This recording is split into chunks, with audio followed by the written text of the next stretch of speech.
Crowded House was in our house for a private party with 100 friends back in 1986 after we won a radio competition. Now, this was almost 40 years ago, and I forget how wild that party was, and I was there. Now, the situation was Crowded House had just released their first album. It was self-titled Crowded House. Their first single, Mean to Me, had just been released and was already beginning to chart.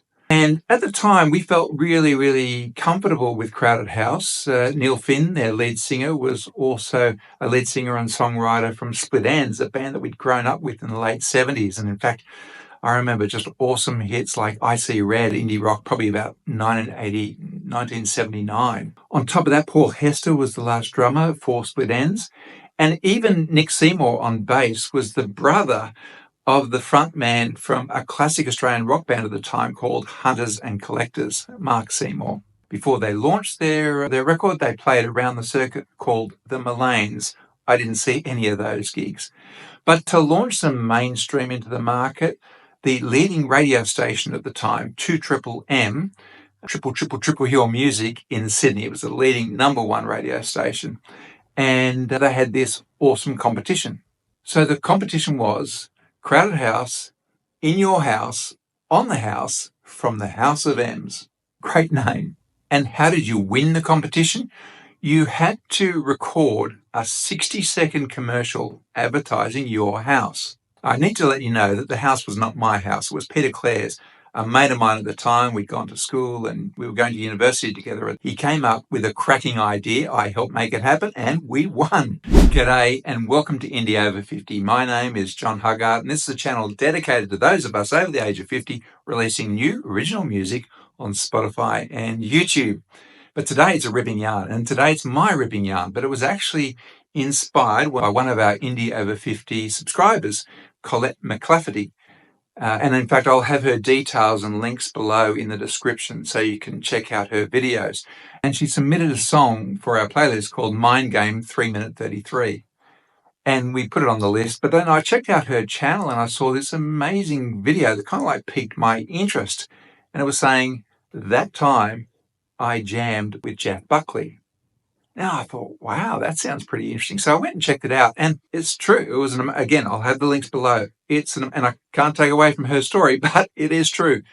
Colette was jamming with Jeff Buckley. It is an amazing story, and I guess it just got me thinking as well that what other ripping yarns do we have? You've got ripping yarns, and I thought, well, I've got one too. This party with Crowded House in 1986. Okay, so where were we? Okay, it was Crowded House, in your house, on the house, from the House of M's. Pete was a great mate of mine. We got together and we entered this competition and we won. To get this advertisement done, Peter kind of borrowed a lot of the text from a great comic at the time called John Clark, and he kind of like rearranged all the words and made it apply to his house for this competition. Pete's rewrite was a genius. It was a cracking commercial. But once he'd written it, he needed someone to help bring it to life, and that's where I came in. So in 1986, I was in the last year of my university degree doing accounting.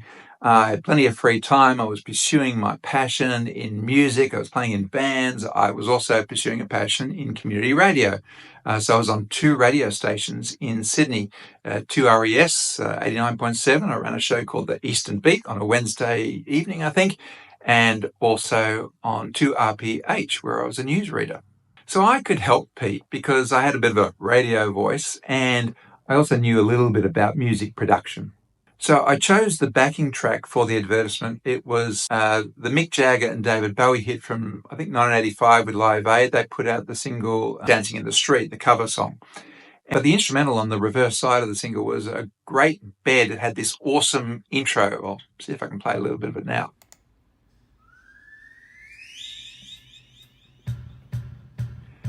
And here's how we put it together. Hey listeners, catch this. 223 Kissing Point Road, Turramurra. That's how it began. This outstanding original homestead was named House and Garden Home of the Year in 1953 and is just a short 99 from the local golf course. I think somehow Pete managed to put the words bucolic in there as well. It was a winning script. And let me tell you, Pete was confident. He was very, very confident we would win. Now, that confidence has served Peter very well. He's been very successful in his career.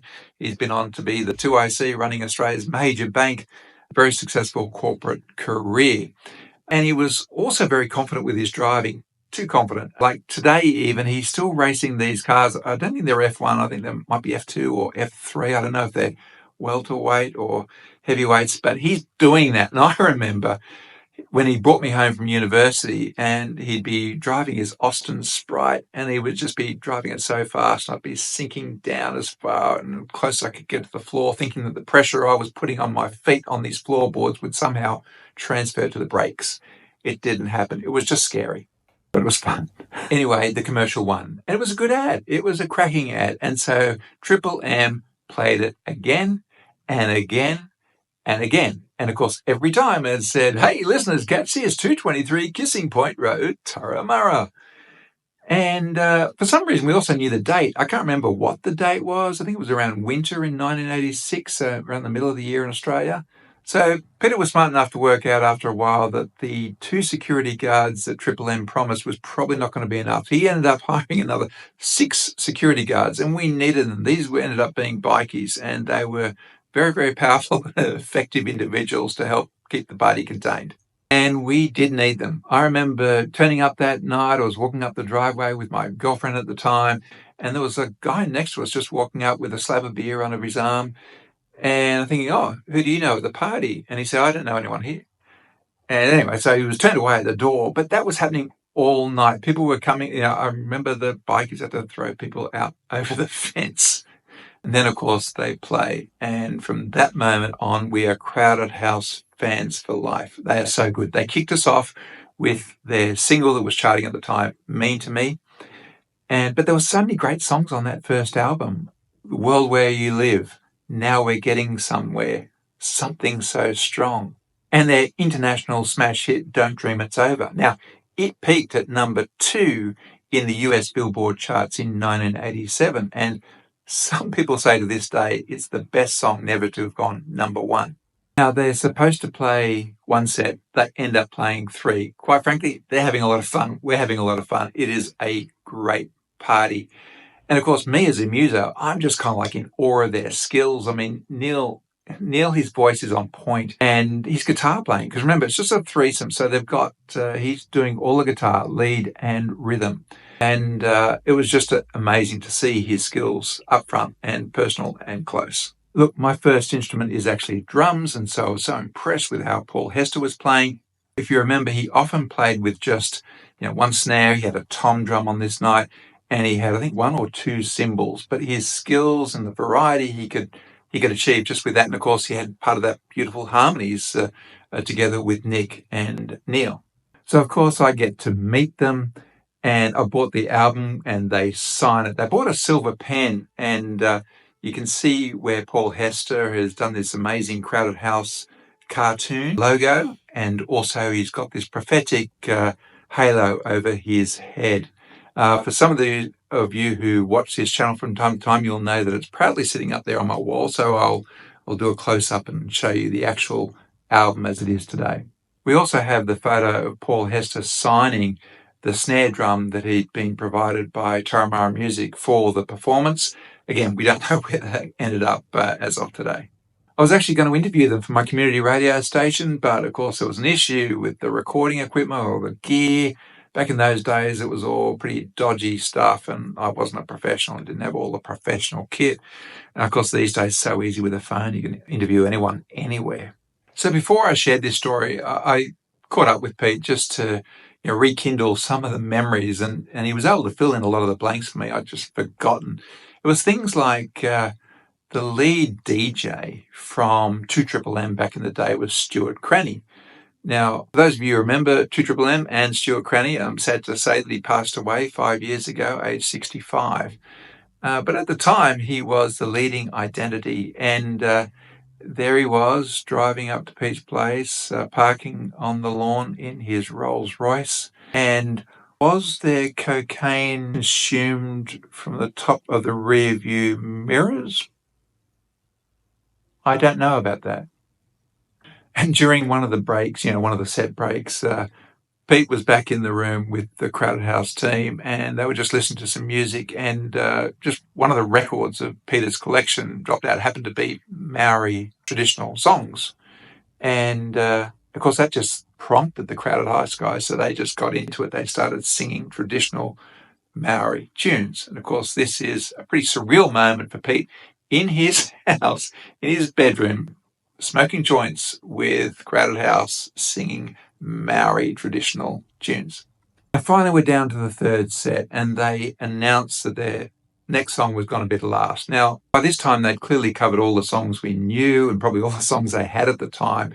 I don't recall them playing any split end songs. Maybe they were playing some other cover songs to be able to do 3 sets. Irrespective, they'd kept us all very, very well entertained.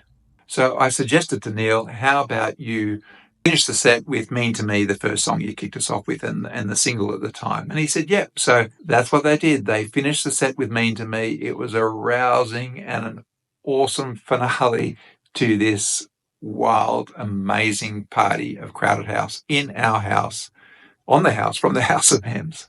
And yes, of course, I was that close. If you can see on the photos there, I'm the guy with hair and a black vest, white shirt.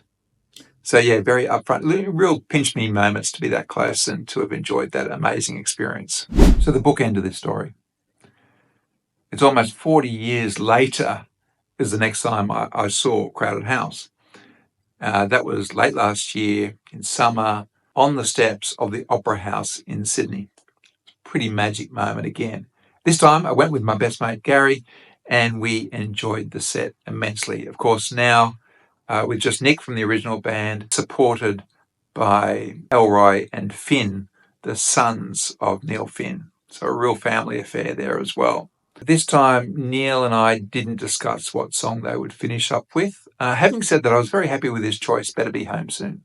They performed all my favourites that evening, and in fact, they threw in a split end song, I Got You, which was just phenomenal. That was my personal favourite of that night, just to hear Crowded House, Neil Finn perform that classic split ends song as well in their set. So that's my ripping yarn. If you've got a ripping yarn, then reach out to me, drop it into the comments, or reach out or share your video talking about that story. I think we've all got a ripping yarn somewhere. Remember, your song is not written yet, so rock on and keep indie over 50.